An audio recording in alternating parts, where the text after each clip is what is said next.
Welcome to LaraK's Oracle. This is a mystical space where ancient wisdom meets modern intuition. Today, we are diving into the devil. Let tarot speak to us. Alright, let's take a slow breath and picture this. You are in a shadowy stone chamber. At the center sits a horned figure with bat-like wings and a gaze that feels magnetic. On his forehead, a glowing upside-down star, the inverted pentagram catches the glow light. One hand holds a torch, pointing down. The other grips a dark, square throne. At his feet, a man and a woman, both naked, both loosely chained to his pedestal.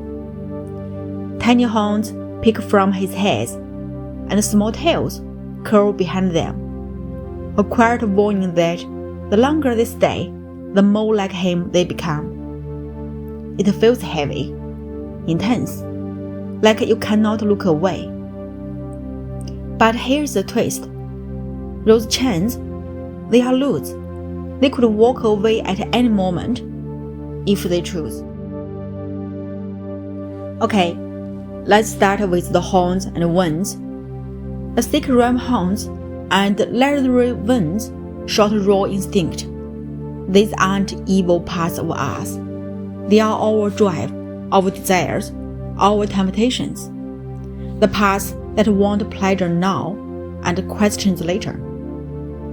The danger comes when we let them steer the whole ship. They are powerful engines, but they need to hold the wheel. Now, look at those chains. They are not tied, they are not blocked. The devil doesn't force them to stay. He tempts. These chains stand for habits and choices that trap us. Overthinking, people-pleasing, over-shopping, scrolling till 2 a.m., staying in a relationship that drains you. It's not that you cannot live. It's that comfort whispers, don't.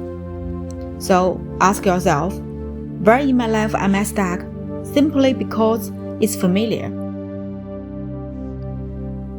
The upright pentagram represents spirit leading matter, higher self guiding our life. But flip it upside down, and it means the physical world controls the spiritual.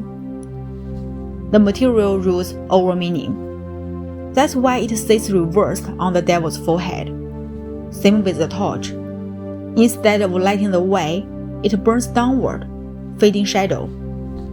It reminds us, your energy can create, or it can consume, and you get to choose. So, what happens when the devil shows up in a reading? Upright, it's a big red flag. You might feel stuck, like you are caught in a loop. That could be addiction, obsession, toxic attachment, or even just fear. You might tell yourself, I have no choice. But the truth is, the collar is not locked. As soon as you name the pattern, the spell starts to break. Now, when this card shows up reversed, the whole thing changes. The chains fall, the figures step forward. The torch becomes a guiding light. Reversed, the devil means breakthrough, clarity, choosing yourself. It's a moment you say enough and mean it. So, how do we work with the devil in real life? How do we turn shadow into strength? Starts from here.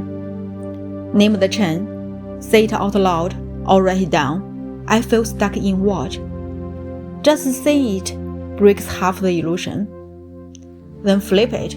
Ask yourself, what am I getting out of this pattern? Maybe it's comfort, avoidance, or familiarity. Understanding the payoff gives you the power. Now choose micro freedom. One small action. Log off early. Say no once. Take a walk. Tiny shifts break big patterns. And most of all, remember, the devil isn't some monster out there. He's the voice inside that says, "Don't change, it's safer this way." But when you whisper back, "Thanks, but I'm growing," you let your own torch. Alright, are you ready to slip the collar and walk free? That's a gift buried inside the devil. In our next video, we'll meet the tower, the lightning bolt that clears the sky and sets you free. If today's message lit something up in you, let us know in the comments. And don't forget to like and subscribe to LaraK's Oracle. Till next time, be brave, choose freedom, and let tarot speak to you.